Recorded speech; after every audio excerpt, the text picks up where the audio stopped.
Hi creative friends and all my merman lovers. This is part 2 of my Merman Collage Series. In this video I will be taking my stamped images that I have heat set and I will be painting them to use in a collage. The collage video will be video number 3. And be sure to check out video 1 if you missed it. That's where I demonstrate my tips and tricks for stamping on textiles.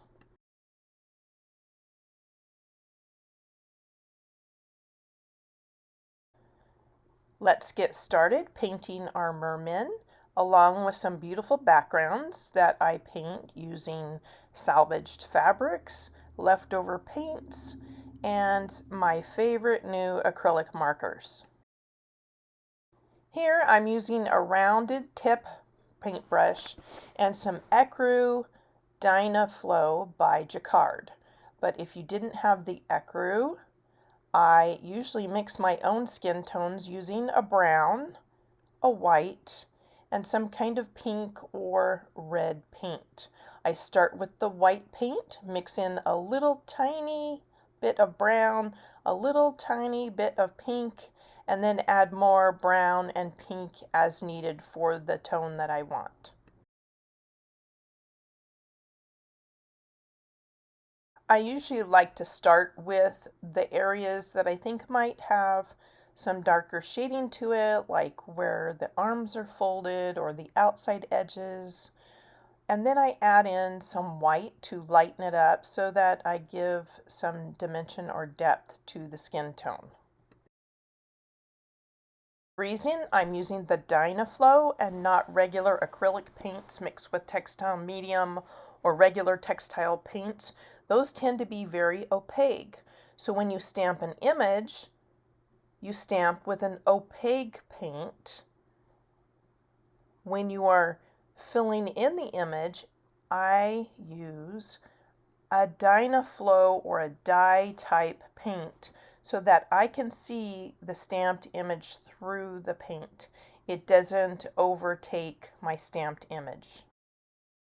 As explained in video 1, I heat set after each layer of painting so that my paints don't blend or bleed unless I want them to. Here I'm adding accents with a brown opaque textile paint. That's what I had on hand. But arriving the very next day was my new favorite acrylic marker. These markers are working so much better for layering on my textiles than some other very high-priced markers that I used to use. Now sometimes you may have to do 2 coats of this marker, or sometimes, like when I'm drawing in the fish, I will paint or draw in a lighter color fish and then heat set it and go over it with the darker color of marker.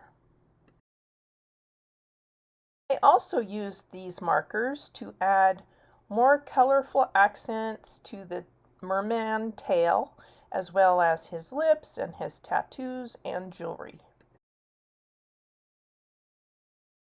To accent the eyes, I always give just the tiniest little dot of opaque white paint with a skewer. I offload most of the white and I'm just barely touching down to give that eye some dimension.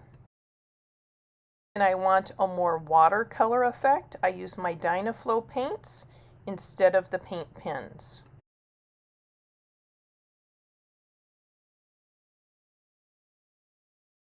Every time I have a painting session, I always have some blank cloth laying around or some blank paper laying around so that I can offload all the extra paint when I'm done with a project. So the backgrounds, this background was a piece I've had for years, just offloaded blues that I wanted to get rid of, and I just heat set them and throw them in a pile. Now I'm using my extra Dynaflow paints and painting a sea life background.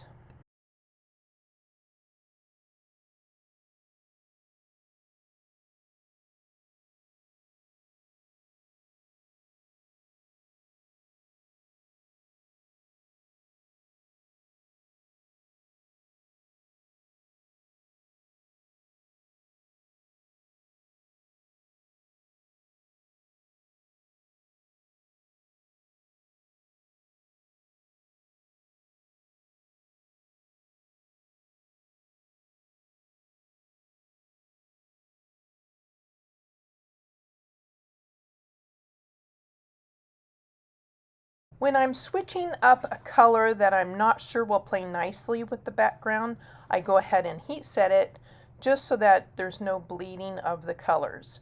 So now I'm just dabbing in some magenta, Dynaflow. You can mix reds and oranges, whatever, just use what you have.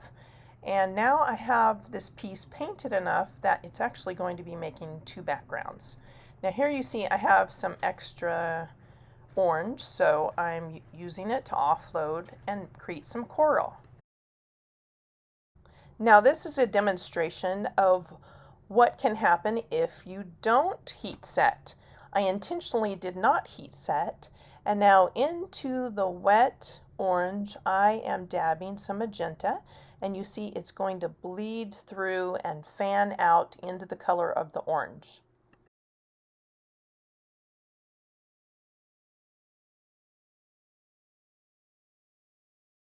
Again, I will be using my acrylic markers to add highlighting and detail to some of the hand-painted objects. I want this scene to look dimensional, like there's things in the foreground, the middle ground, and the background. So I'm going to play around with light and dark.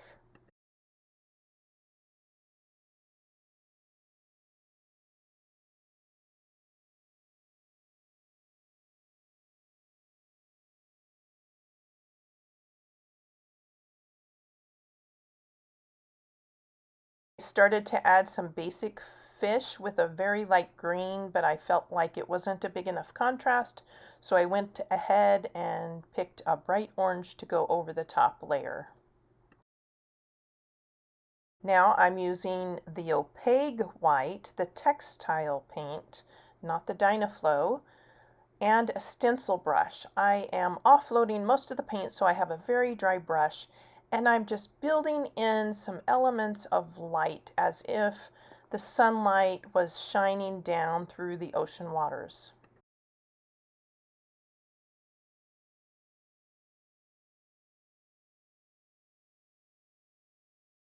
For my next background, I thought I would build in some seaweed with bulbs just to give more interest and detail to move your eye around that background before I build my collage on top. Now to add more depth to the coral, I'm picking out a couple of lighter shades. Because there's so many layers of paint already on this piece, I'm picking a lighter color than I usually would because a lot of that is going to be absorbed into the color of the paint that's already in place. And unlike a textile paint or an acrylic paint with textile medium, these Dynaflow paints and these paint pens do not add a lot of thickness or stiffness, so they are not adding to the bulk of the fabric, making them easier to sew with and to use in collage work. Now here's my last piece of background. This was actually a piece of fabric that I had pulled from leftover sessions with my gel plate printing on fabrics.